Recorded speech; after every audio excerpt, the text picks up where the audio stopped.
हरे की जय। सुनत नहीं पुकार रे हो दुनिया बावरी, खोवत जन्म गमार। मद माती माया की झाकी, सुनत नहीं पुकार, सुनत नहीं पुकार रे हो दुनिया बावरी।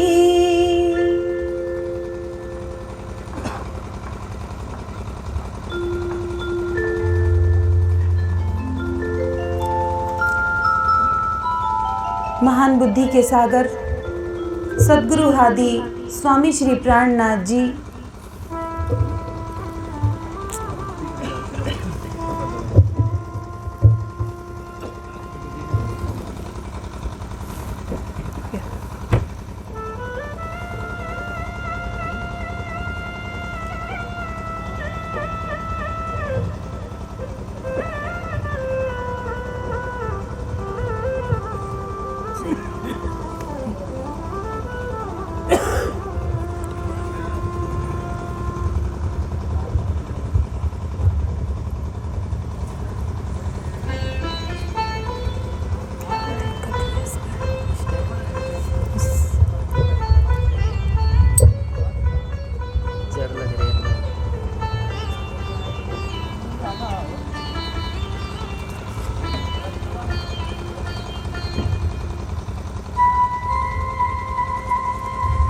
महान बुद्धि के सागर सद्गुरु हादी स्वामी श्री प्राणनाथ जी, जिनके श्रीमुख से श्रीमुखवाणी अवतरित हुई, जिसे हम श्री तारतम सागर, श्री मुखवाणी, श्री कुलजम स्वरूप साहिब और इसे ब्रह्मवाणी भी कहा गया, स्वसंवेद भी कहा जाता है। ऐसे इस वाणी के अंतर्गत एक ग्रंथ जिसका नाम है किरंतन। आपने संध्या के समय जब हम सेवा पूजा करते हैं, उस समय एक गौरी को हम गाते हैं। उस गौरी के अंतर्गत इन 14 ग्रंथों का नाम किस प्रकार से लिया गया है। 14 ग्रंथ रास से लेकर के कयामतनामा तक, जिसमें कहा गया रास ही चरण प्रकाश पिंडरिया, खट ऋतु घूटन कलश जंघन की, सनंद कमर कर किरंतन सोहे। किरंतन जो ग्रंथ है उसे कर यानी कि हाथ, हाथ की उपमा दी गई है किरंतन को। जैसे हाथ है ना, हमें कोई भी कार्य करना हो उसमें सक्षम केवल हाथ ही है। हाथ हर कार्य करने में सक्षम है। आंखें केवल देख सकती हैं, नासिका से हम सुगंध दुर्गंध का अनुभव कर सकते हैं, पर जो हाथ है ना, कहीं पर भी हमें स्पर्श करना हो तो स्पर्श करने के लिए हाथ की ही आवश्यकता होती है। हाथ सिर से लेकर के पांव तक आगे पीछे कहीं पर भी स्पर्श करना है तो उसमें हाथ ही सक्षम है और शरीर का कोई भी अंग सक्षम नहीं है। ऐसे ही इस किरंतन ग्रंथ के अंदर सभी प्रकार के विषयों को लेकर के चर्चा महामती श्री प्राणनाथ जी ने की है। चाहे उसमें वेद की वाणी हो, शास्त्रों की बात हो, चाहे कुरान से संबंधित हो, रास से संबंधित है, कोई भी प्रकार का विषय जो है वो इस किरंतन वाणी के अंतर्गत महामती श्री प्राणनाथ जी ने फरमाया है। और किरंतन का अर्थ क्या होता है? यदि हम किरंतन का संधि विच्छेद करें, संधि विच्छेद यानी कि शब्दों को अलग अलग करके यदि हम देखते हैं तो इसका अर्थ क्या होता है? कीरत अंत न। करके देखिए, कीरत जमा अंत जमा न, अर्थात जिसकी कीर्ति का अंत ना हो, जिसकी महिमा का अंत ना हो, अनंत है जिसकी महिमा, उसी को कहा गया किरंतन।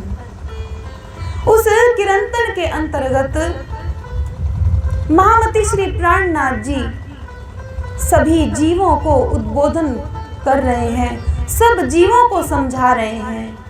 हम आप सभी जानते हैं इस संसार के अंदर क्या है। जो इन बातों को समझ सकता है केवल एक मात्र मनुष्य ही इन सब बातों को समझ सकता है। ऐसे तो 84 लाख योनियां इस संसार के अंदर हैं, पर उनमें सबसे महत्व किसे दिया गया? मनुष्य को दिया गया, मानव को दिया गया, क्योंकि एक मानव जाति ही है, मनुष्य ही है जो इन बातों को ग्रहण कर सकता है, समझ सकता है, धर्म को अपना सकता है। कोई जानवर धर्म को नहीं अपना सकता, पेड़ पौधे धर्म को नहीं अपना सकते। इन बातों को कोई ग्रहण कर सकता है तो केवल मनुष्य। महामती श्री प्राणनाथ जी कहते हैं, मानख देह अखंड फल पाइए, सो क्यों पाए के वृथा गवाइए।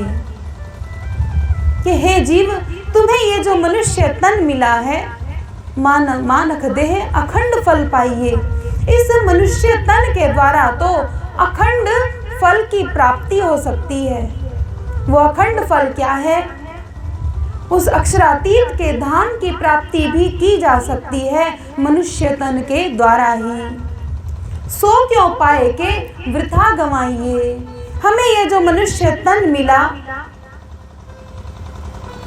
इसका हम अंग्रेजी में कहते हैं ना, प्रोसीजर देखें, क्रम से हम देखें तो ये मनुष्य तन कब प्राप्त होता है, कब मनुष्य तन की प्राप्ति होती है? तो आप सभी जानते हैं 84 लाख योनियां भुगतने के पश्चात ही एक आत्मा को ये मनुष्य जन्म प्राप्त होता है।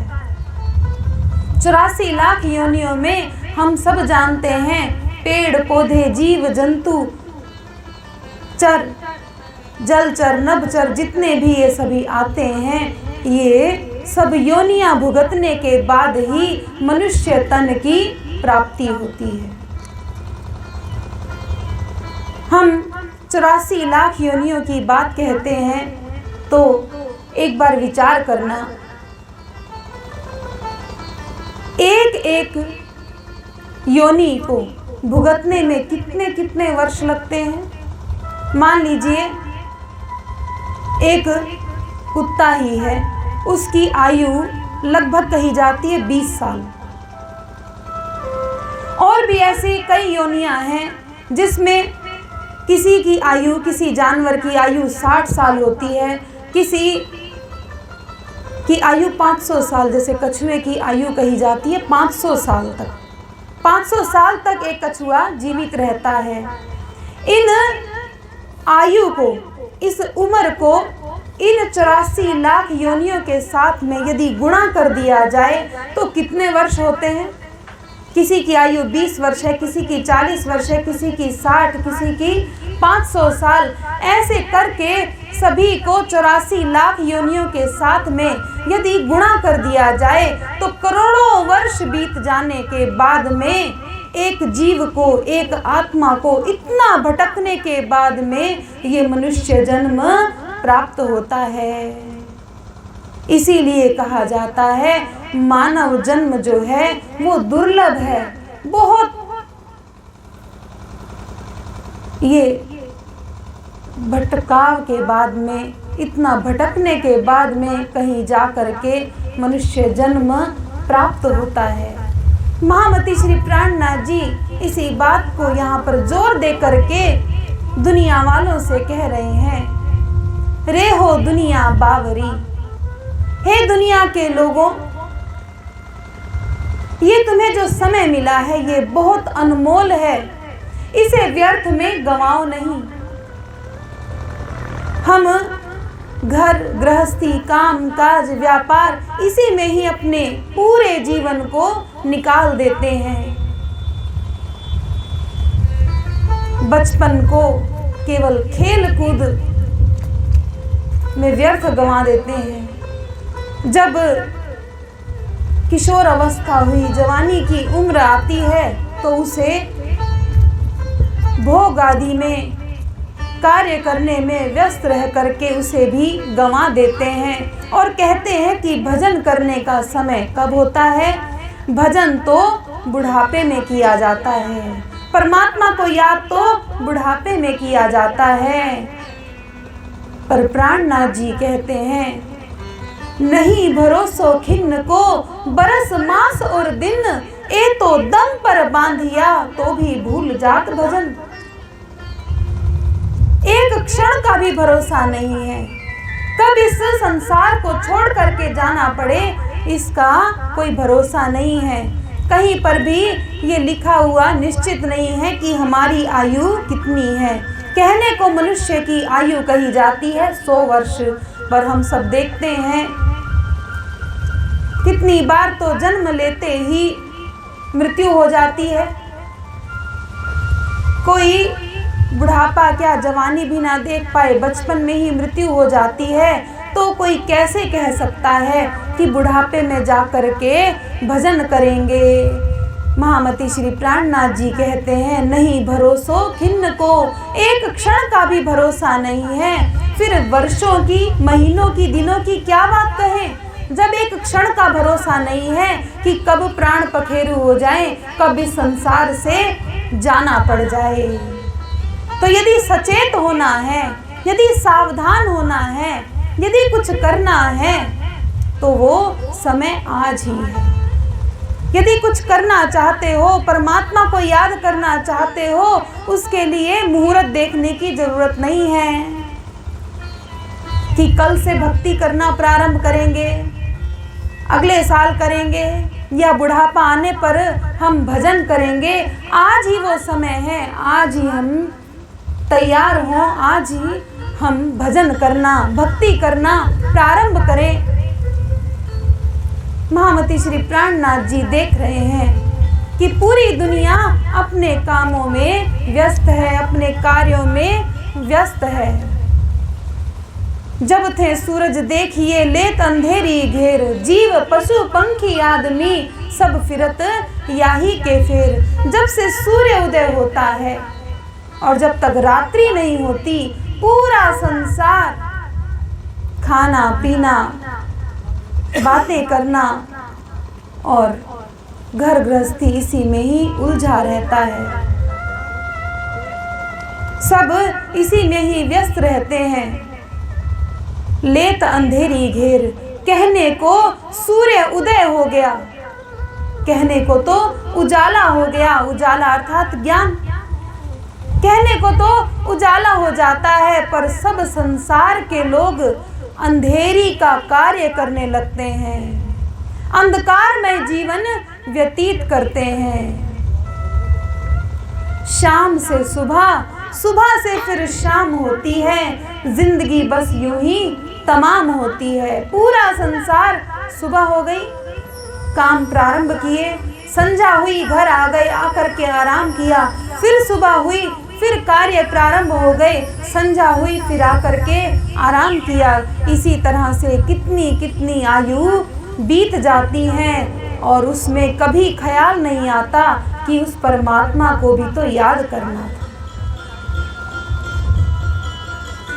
एक भजन में कहा ना, सोचो जरा करो मन में विचार, मानव जन्म नहीं हर बार, क्यों तू आया है इस संसार में, क्या तूने पाया है इस संसार में। सोचो जरा करो मन में विचार, मानव जन्म नहीं हर बार, क्यों तू आया है संसार में, क्या तूने पाया है इस संसार में। तो यही कहा, थोड़ा विचार करना चाहिए। विचार शक्ति, विवेक शक्ति, ये बुद्धि प्रदान की गई है परमात्मा के द्वारा तो केवल मनुष्यों को, कि विचार करके देखो कि हम इस संसार में क्यों आए हैं, क्यों इतना भटकाव देख करके मनुष्य जन्म को ही दुर्लभ कहा गया, अनमोल भी कहा गया, कहीं कहीं दुर्लभ करके कहा जाता है कि ये जो मनुष्य जन्म है बड़ी ही मुश्किलों से मिलता है। और यदि इस मनुष्य जन्म को भी खाना पीना सोना संतान उत्पत्ति करना केवल इसी में यदि व्यर्थ गंवा दिया तो इसके बाद नरक अग्नि में जाना पड़ेगा, और नरकों को भुगतने के बाद में फिर से वही क्रम प्रारंभ हो जाता है 84 लाख योनियों का। महामती श्री प्राणनाथ जी ने इसे कहा है यात्रा, कि एक आत्मा यात्रा पर चल रही है। ध्यान से समझना, ये जीव की यात्रा है, ये एक आत्मा की यात्रा चल रही है। हम सब यात्री हैं, हम सब यात्रा कर रहे हैं। हमारी यात्रा कब से प्रारंभ हुई उसकी कोई गिनती नहीं बता सकते, केवल वो परमात्मा जानते हैं।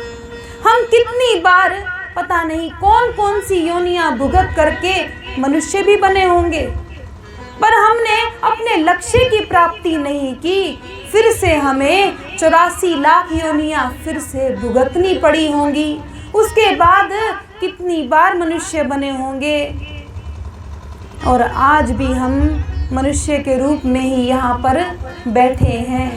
तो क्या हम कभी विचार करते हैं कि इस यात्रा को अपने लक्ष्य तक पहुँचाना है या फिर हमेशा सफ़र ही करते रहना है?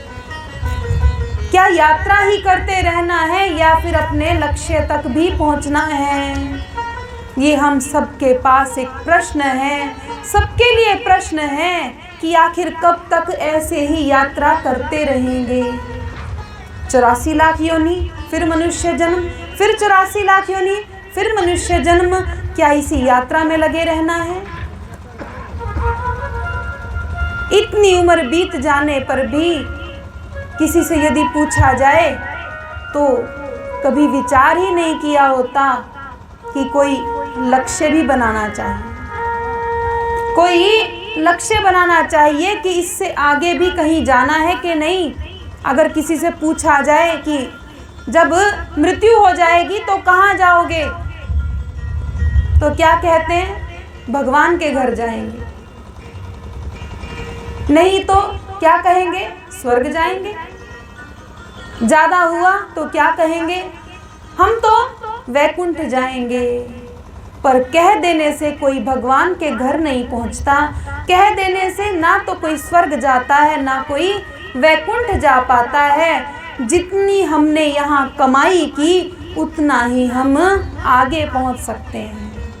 हमने यहाँ कितनी कमाई की? कमाई इन भौतिक वस्तुओं की नहीं, धन की कमाई से कभी भी आगे नहीं पहुंचा जा सकता। वहाँ के लिए कोई और ही धन कमाना पड़ेगा। हमने कितना धन कमाया है, कितना हमारा खाता होता है ना बैंक में, सबको पता है, सबके खाते हैं। बैंक में सबका खाता है, किसके अकाउंट में किसके खाते में कितना पैसा है सबको पता है। सब जानते हैं कि हमारे अकाउंट में हमारे खाते में इतने पैसे हैं और जितने पैसे हैं उतना ही हम उसे खर्च कर सकते हैं।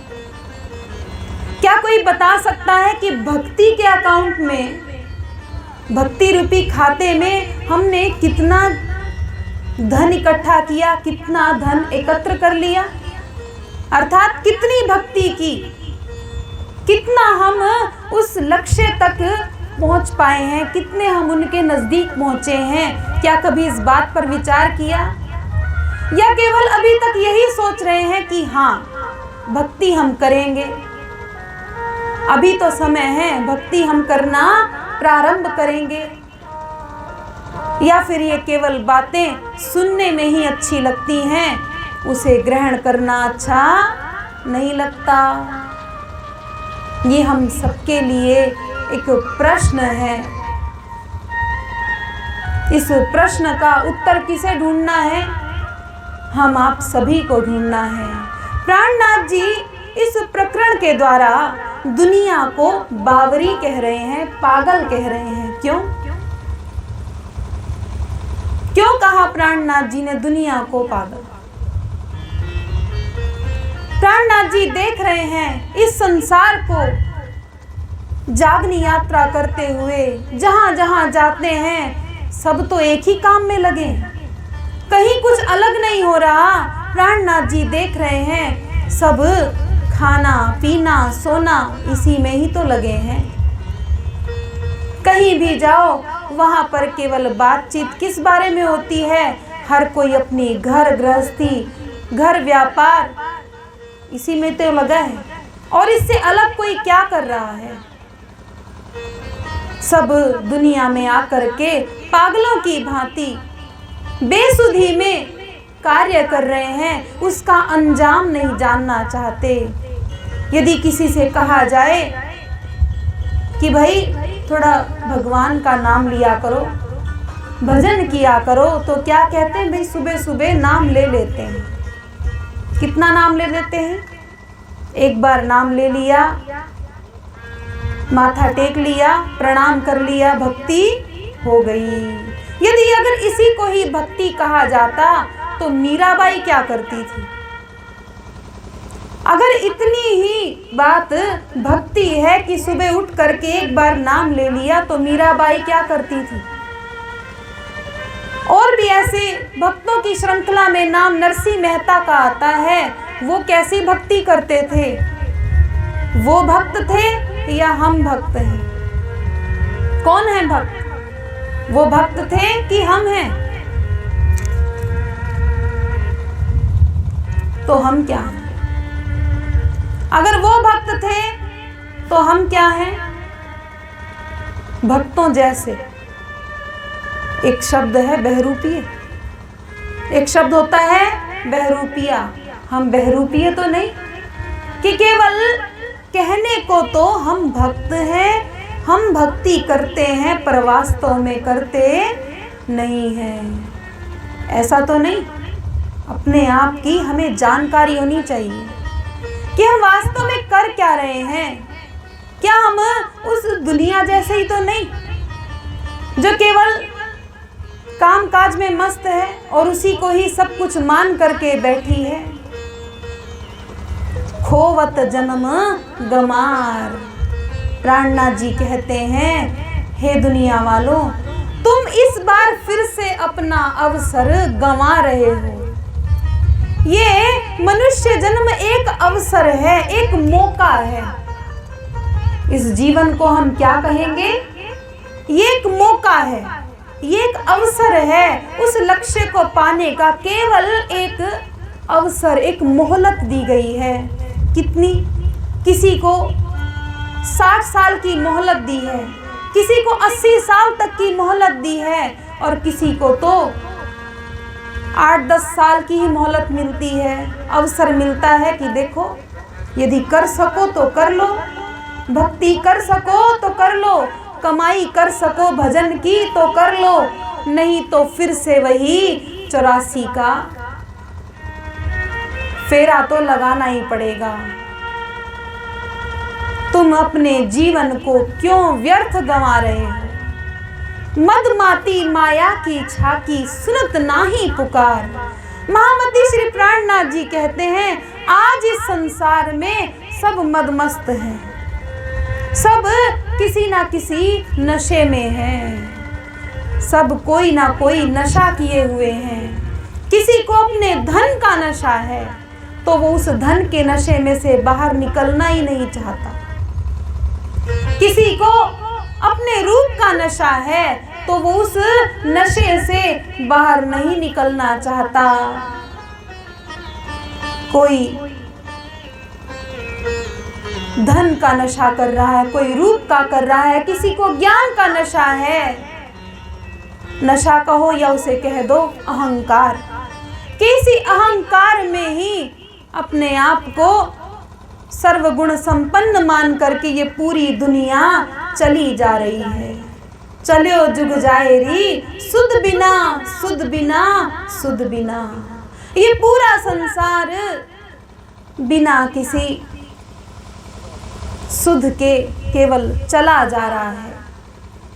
दुनिया कुछ नहीं सोच रही कि हमें कहीं आगे भी जाना है, हमें उस परमात्मा की प्राप्ति करने के लिए क्या करना पड़ेगा, क्या वो साधन है, किस साधन के द्वारा हम उस परमात्मा तक पहुंच सकते हैं। क्योंकि हर एक यात्रा का एक लक्ष्य होता है।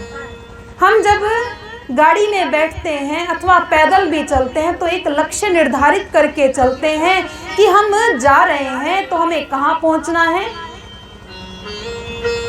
किसी घर जाना है या अपनी दुकान तक जाना है या बाजार तक जाना है, एक लक्ष्य लेकर के चलते हैं ना, या फिर बस बिना बात के चलते ही जाते हैं। कोई ना कोई लक्ष्य लेकर के हम कहीं से भी अपना चलना प्रारंभ करते हैं।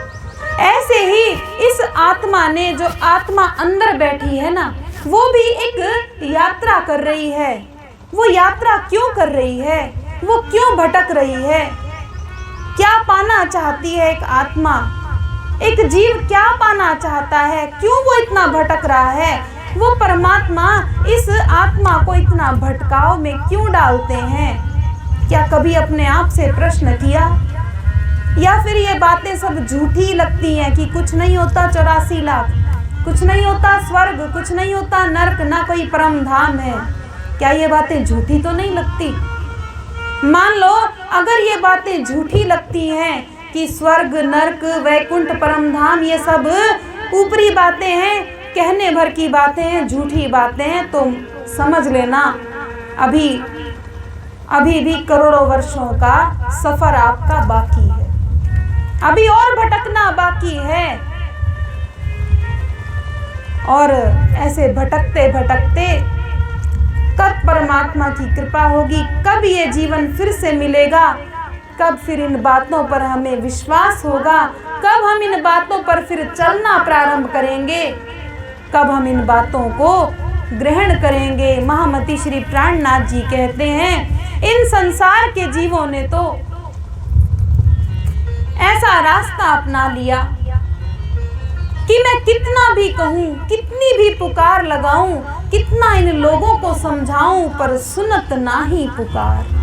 मेरी पुकार कोई सुनना नहीं चाहता, मेरी बात को कोई समझना नहीं चाहता। माया के जीवों को मैं कहूँ बहुत समझाए, मैं खींचूं परम धाम को, वे दौड़े यमपुरी जाएं। देखिए संसार के जीवों का, मनुष्यों का इस समय क्या हाल है, क्या दशा है, क्या परिस्थिति है इस समय। प्राणनाथ जी कहते हैं ये जो माया के जीव है ना, मैं इन्हें बहुत समझाता हूँ। आप सभी जानते हैं महामती श्री प्राणनाथ जी जागनी यात्रा के दौरान में जब ब्रह्मवाणी कहना प्रारंभ करते तो कब दिन हो जाता, कब रात्रि हो जाती, फिर सूर्य उदय हो जाता, फिर सूर्यास्त हो जाता, कुछ भी खबर नहीं पड़ती थी। दिन रात तो चर्चा होती ही रहती थी। तो उस समय तो माया के लोग भी आकर के बैठते थे, जिन्हें हम जीव सृष्टि कहते हैं। तो कह रहे हैं हम बहुत समझाते हैं इन माया के जीवों को, कुछ अपना कल्याण करो, कुछ सोचो, इस दुनिया के काम काज में ही मत फंसे रहो, कुछ आगे की खबर लो, आगे भी तो जाना है, पर कहाँ जाना है पहले इसका निर्धारण करो, उस लक्ष्य को पहचानो। मैं कहूँ बहुत समझाए, मैं खींचूं परम धाम को। देखिए विडंबना कैसी है। प्राणनाथ जी कहते हैं मैं इन माया के जीवों को परम धाम की राह पर ले जाना चाहता हूँ कि परम धाम की राह पर चलो। सबसे सीधा, सबसे सरल रास्ता परमात्मा को पाने का एक ही है कि उस परमात्मा से प्रेम करना प्रारंभ कर दो।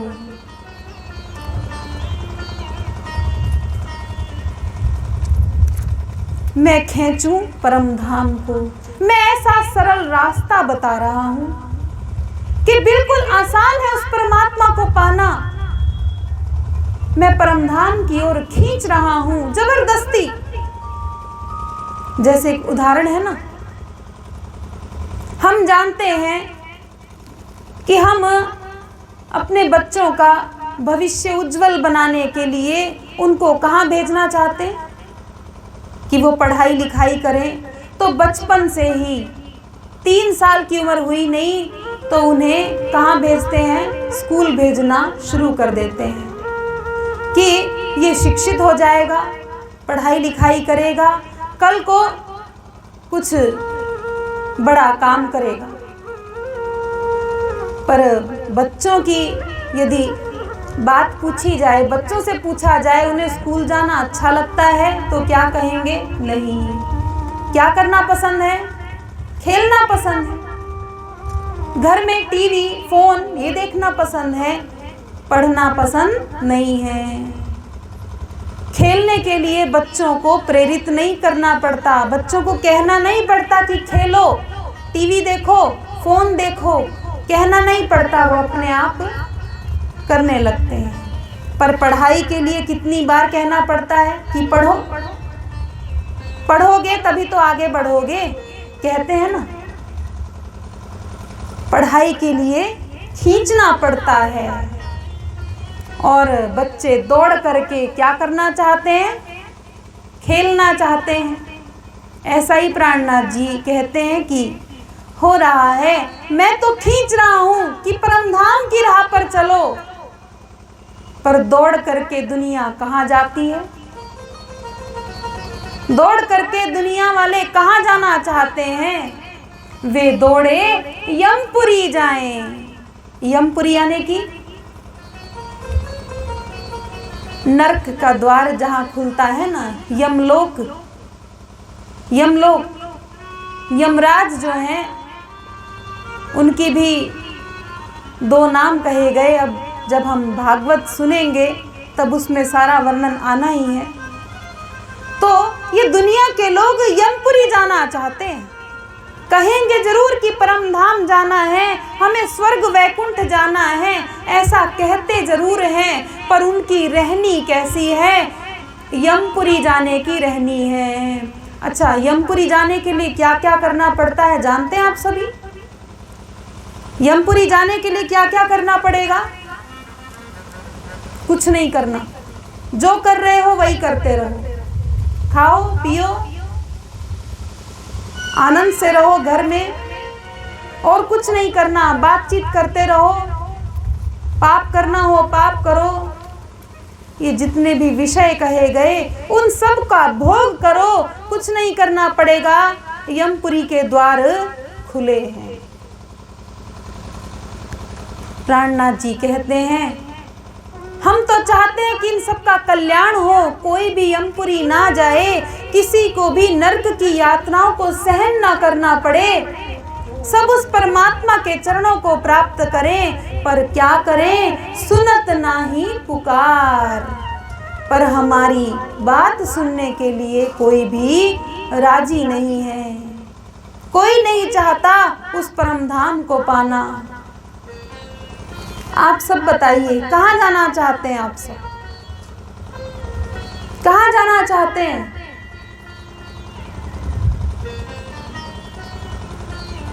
कहाँ जाना चाहेंगे?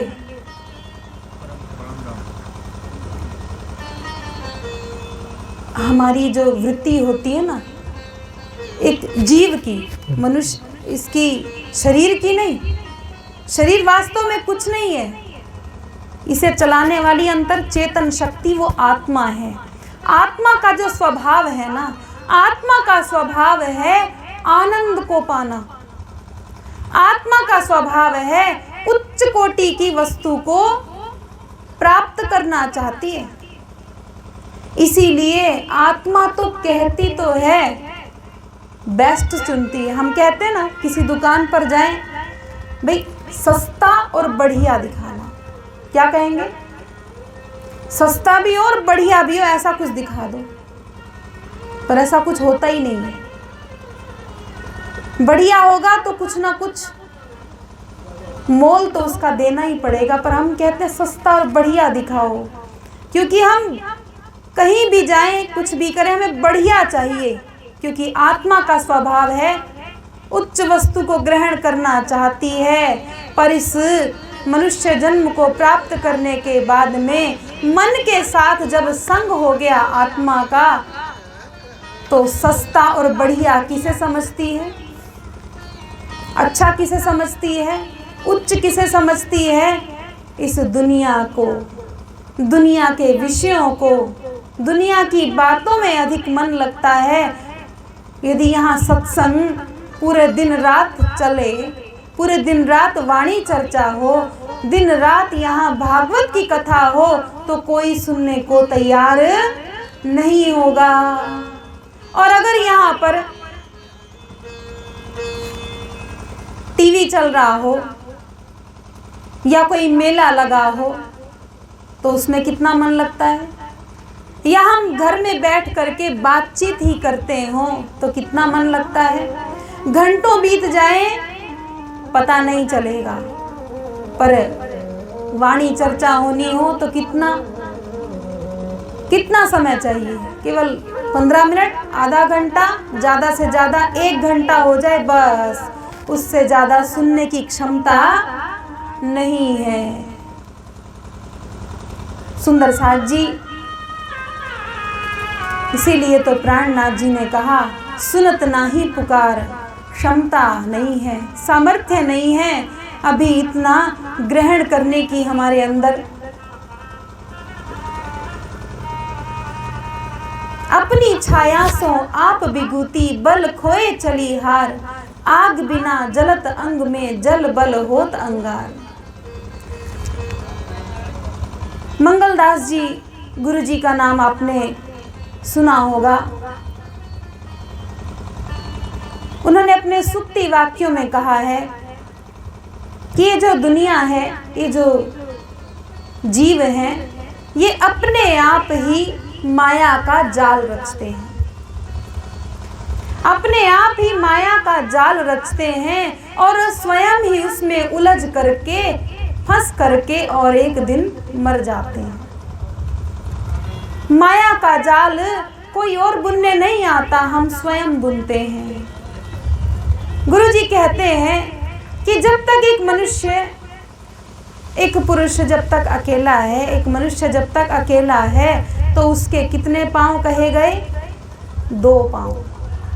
कितने पांव कहे गए? 2 पांव कहे गए।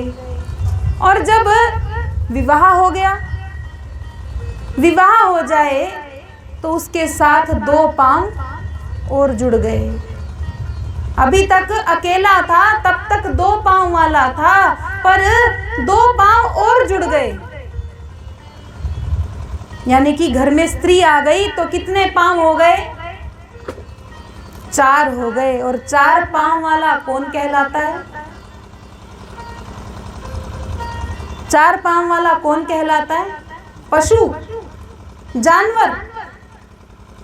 अकेले में किसी भी प्रकार से अपना जीवन यापन कर लिया, पर घर में स्त्री आ गई, अब तो कमाना ही पड़ेगा। अब जानवरों की भांति काम काज में लग गए, व्यापार में लग गए। घर में एक संतान हो गई, अब कितने पांव हो गए? 6 पांव वाली तो कौन होती? मकड़ी होती। 6 होते हैं, 8 होते हैं?